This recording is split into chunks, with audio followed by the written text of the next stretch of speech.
Hello Virgo, thank you for joining me for your weekly forecast for week commencing the 24th of September for the Sun and the Ascendant. Now of course over the last month the Sun has really been giving you a lot of impetus, a lot of desire to find your voice, to focus on the goals and ambitions and strands that are important to you, and you may have felt physically enabled. It's been a fantastic new moon. And of course, you've been supported by Jupiter and also Pluto. And that wonderful aspect does continue for you this week, which means that how you think, how you express yourself can still be given an enormous amount of support. Now, Mars, of course, has moved back into the part of your situation which brings out those naturally hard-working, dedicated energies of yours. But he is clashing for one last week with Uranus in the part of your scope that's very much to do with freedom. So only you can work out just how much it's a give and how much is a give to you if you spread yourself too thin or end up agreeing to do things for others that you don't really want to do by being overly conscientious. You may actually live to regret it. However, the Sun and Mercury have moved into the part of your situation which is to do with foundations. In a practical sense, it's to do with money. In a more emotional sense, it's to do with self-worth. But the thing is, they're actually going to be challenged by Saturn. Mercury on Monday and Tuesday, and the Sun for the rest of the week, well, till Friday. But because of the full moon which occurs on Tuesday, therefore the overlay for the next couple of weeks could see you feeling a little bit inhibited, not quite so self-confident, feeling that maybe your value doesn't quite add up as much as you want. If you are struggling a bit in the physical world with finances, which of course many people are, I do feel that perhaps the thing you want to avoid doing is comparing yourself to anyone else, looking out there thinking that everyone else has got it better. Of course, we live in a society where the extremes between those that have and those that have not are really rammed down our throats, really, through social media.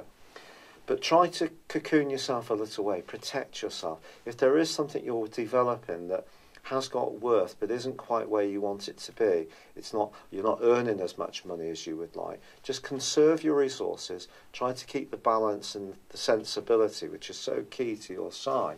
But also know that actually Mars forges a very positive angle to this full moon. So if you're prepared to work very hard and be enterprising, you do have an opportunity to do better. But I think the key is not to be too free and easy with resources. Have some firm boundaries around loved ones if they ask you for money. I wouldn't be so inclined to speculate at this time. Even if you're someone who likes a flutter, make sure it's something you can afford. But generally conserve, but at the same time work hard, because there could be an improvement. It's just about finding a balance between your finances in the here and now, and your future prospects. But Mars can be an asset to you.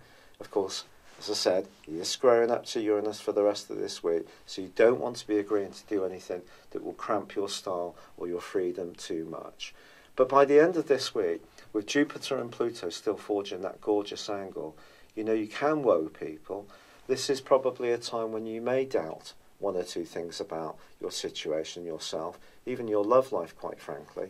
But try to stay as cool as possible, so you're generally very good at doing, and know that there is a bigger pattern developing for you that is still very, very positive. And that's going to show up much more for you once Mars moves into your opposite sign in the middle of November. And obviously I'll tell you more about that then.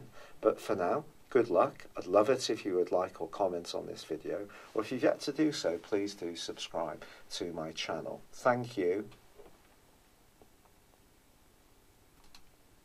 Hello Virgo, thank you for joining me for your monthly forecast for the Sun or the Ascendant for September. I am sorry that I am presenting this a little later than I would like. Thank you for bearing with me. Now as this month begins, your ruler Mercury is still locked away in a tricky part of your scope, which can arouse a degree of sensitivity. particularly with a quarter moon early in the month as well, seeing your emotions likely to be quite close to the surface. Now, it's possible that somebody is challenging you early on, and you may have to assert your individuality. But you're given a fabulous opportunity to do this when on the 6th, your ruler Mercury arrives back in your sign and is going to be with you through to the 21st. This is a wonderful opportunity to take an idea that's been bubbling in the background of your situation, perhaps for some while.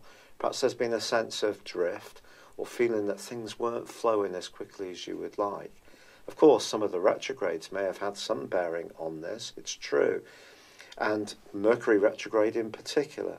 But I feel that you're going to move into your power really significantly from the 6th, because on the same day, Saturn, the planet of structure, but let's be honest about it, of obstacles and limitation, which has been tracking backwards for 5.5 months, in the part of your scope to do with your self-expression, to do with joys and to do with romance, well, that comes to a close. You can let out a collective sigh of relief. On the same day, Mercury forges a gorgeous link to Saturn and also to Uranus. We have a grand Earth trine. This can trigger a real freshness of energy and enthusiasm around you.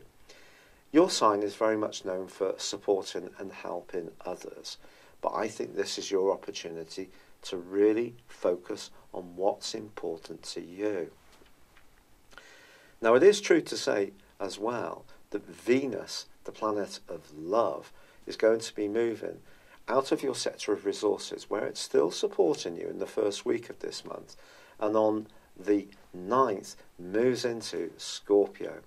This is a lovely location for Venus for you. It's going to give you a gift of communicating your ideas in a much more graceful, natural and unforced way. You could see some flirty interchanges in the weeks to come too. But I have to be honest, Venus is clashing with Mars in the early part of this month. And Mars, of course, has also been in Capricorn along with Pluto and Saturn, which for you is a prime area when it comes to how you feel you're perceived, how you feel you gain joy in life. So it's possible that if there are any tensions around the relationship, they could come to the fore early in this month, particularly if someone around you tends to be a bit of a nitpicker, finds it hard to see the big picture, or perhaps this is something that's playing out for you as well. But I do feel the new moon, which occurs in your sign on the 9th, is truly helpful to you. It's an opportunity to demonstrate to people how you can approach things in your own unique way.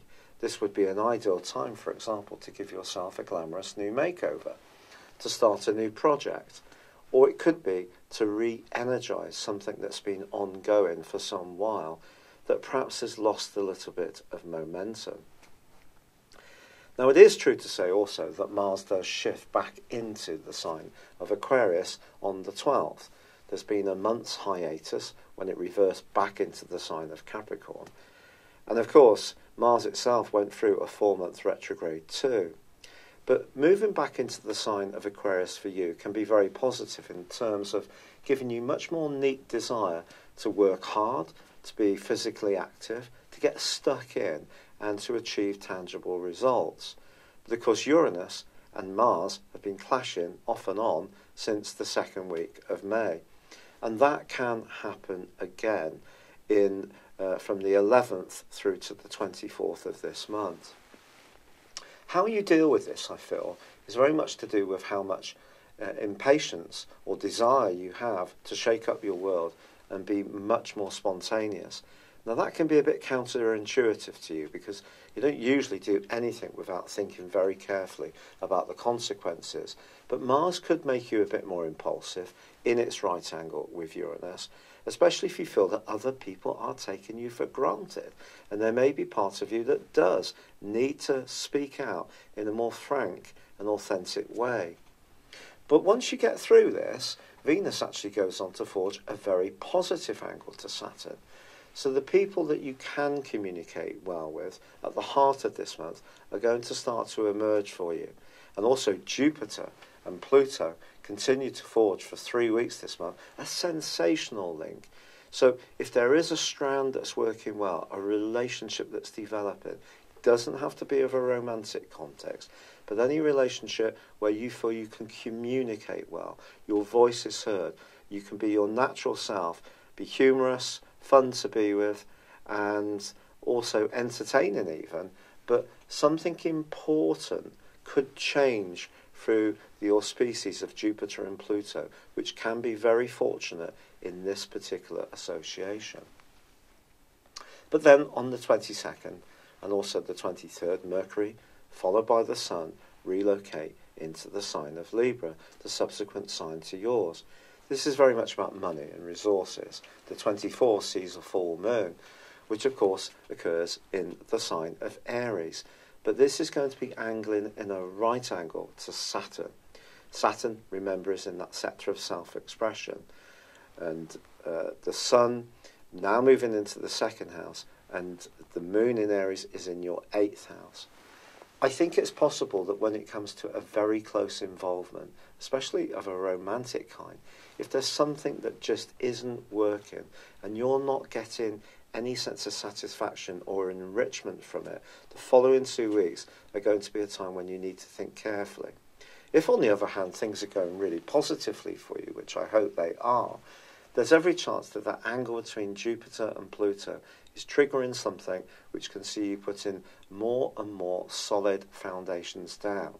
But because you're an earth sign, you like to see the tangible benefits in situations.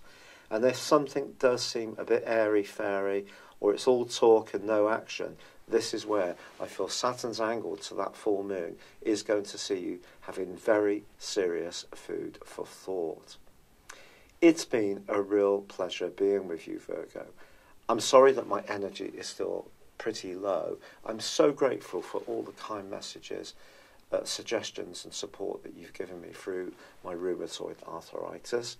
I'd love it if you would like this video or comment upon it, or if you've yet to do so, please do subscribe to my channel. Thank you. Hello, thank you so much for watching my video. I'd love you to join me at my Horoscope Ace app. You can find this at www.horoscope-ace.com. You can use it through Android, iOS, Apple or Facebook. Check out your ascendant or your moon sign, or download your free birth chart. There's all your favourite videos, plus there are daily, weekly, monthly and yearly horoscopes for general, love, Chinese and Indian astrology. If your passion is tarot, there's my brilliant 3-card money or love tarot readings too. And it's all there at www.horoscope-ace.com. Thank you.